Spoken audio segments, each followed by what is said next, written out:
వండేవాళ్ళు వంట ఎంత కష్టపడి వండుతారండి. కానీ దాన్ని తిన్నవాళ్ళు మాత్రం ఒక్క సెకండ్‌లో దాని టేస్ట్ చూసి చెప్పేస్తారు. జడ్జిమెంట్ ఇచ్చేస్తారు. బాగుంటే బాగుందంటారు. లేదంటే ఏదో చెప్పాలి కాబట్టి పర్లేదులే అంటారు. కానీ వండేవాళ్ళకి మాత్రం ప్రాణం చురుక్కుమంటుంది కదండీ! వంట చేసేవాళ్ళు 1000 కళ్ళు ఆ వంట మీదే పెట్టుకొని చేస్తూ ఉంటారు. కష్టపడి, ఇష్టపడి తన వాళ్ళందరూ తింటారని. కానీ తిన్న తర్వాత జడ్జిమెంట్ చూసేసరికి ప్రాణం నీరైపోతుంది కదండీ! మనం పడిన కష్టానికైనా బాగుందిలే అనరు. ఏదో ఒకటి తక్కువైందనే వంక పెడతారు. కొందరండి, అందరూ కాదు. ఇక వీడియోలోకి వెళ్ళిపోతే దొడ్డి నిండా గోంగూర మొక్కలు లేచేసాయండి మన కురిసిన వర్షానికి. ఎప్పుడో 2 మొక్కలు నాటానండి. దాని ద్వారా విత్తనాలు లాస్ట్ ఇయర్ ఇప్పుడు కూడా దొడ్డి నిండా మొక్కలు మయమైపోతుంది. మనం ఎంత వద్దనుకున్నా కానీ ఈ మొక్కలు వస్తూనే ఉన్నాయండి. మరి ఏం చేస్తాం మనం? వాటంతట అవే వచ్చాయి కదా, మందు లేదు, మాకు లేదు. నీరు పెడుతుంటే చక్కగా గోంగూర అయితే కళకళలాడుతూ పెరిగిపోతుంది. టైం వచ్చిన గోంగూర కదండి, చీడలు పీడలు పురుగులు అలాంటివి ఏమీ లేవు. మందులు వేయలేదు కాబట్టి నేచురల్ గా చాలా టేస్టీగా ఉంటుందండి గోంగూర. ఇక ఆలస్యం చేయకుండా నేనైతే ఫ్రెష్ గా వచ్చిన గోంగూరను అయితే కోసేసుకుని నా పద్ధతిలో అయితే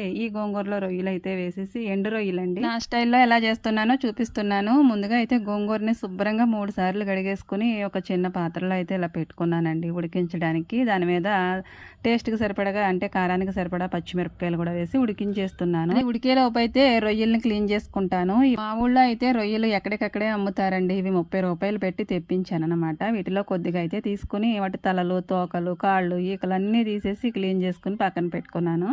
ఇక ఈ గోంగూర అయితే 2-3 పొంగులు వచ్చిన తర్వాత దాంట్లో ఉన్న నీరంతా కిందకు వంచేసానండి. ఆ తర్వాత ఫ్రెష్గా కొన్ని నీళ్లు పోసుకున్నాను. ఇంకా ఆ గోంగూరలో అయితే ఒక మీడియం సైజు ఉల్లిపాయ, అలాగే చిన్న టమాటో కూడా తీసేసుకుని చిన్న చిన్న పీసెస్ లా కట్ చేసుకుని అందులో వేసుకున్నానండి. అదంతా దగ్గరకంటూ ఉడికిపోయేలా ఉడికించేసుకోవాలి. టమాటో ముక్కలు అలాగే ఉల్లిపాయ ముక్కలు బాగా మెత్తగా ఉడికిపోయిన తర్వాత దగ్గర పడిపోతుంది కదండి గోంగూర. అప్పుడైతే స్టవ్ ఆఫ్ చేసేసుకుని కిందకి దించేసుకుని దాని టేస్ట్కి సరిపడగా ఉప్పు అయితే వేసుకోవచ్చు. కళ్ళుప్పు అయినా పర్వాలేదు, సాల్ట్ అయినా పర్వాలేదు. టేస్ట్కి సరిపడా ఉప్పు వేసేసుకుని పప్పు గుత్తోటి మెత్తగా నలిగిపోయేంత వరకు రుబ్బేసుకుని దీన్ని అయితే ఇంకొక గిన్నెలోకి తీసుకుని అయితే పక్కన పెట్టుకున్నాను. దీన్ని అయితే తాలింపు పెట్టుకోవడానికి వెల్లుల్లిపాయ రెబ్బలు ఒక 4, అలాగే జీలకర్ర 4 ఎండుమిరపకాయ ముక్కలు కూడా వేసేసుకుని దీన్ని పూర్తిగా వేగేంత వరకు వేయించుకొని, నూనె అయితే మనకు సరిపడా వేసుకోవాలండి, క్వాంటిటీకి సరిపడా. ఇలా వేయించిన తర్వాత ఆ గోంగూరలోకి తీసుకెళ్ళి దీన్ని పోపు పెట్టేసుకోవాలి. కరివేపాకు అయితే నేను వేయట్లేదండి, ఇష్టమైన వాళ్ళు వేసుకోవచ్చు.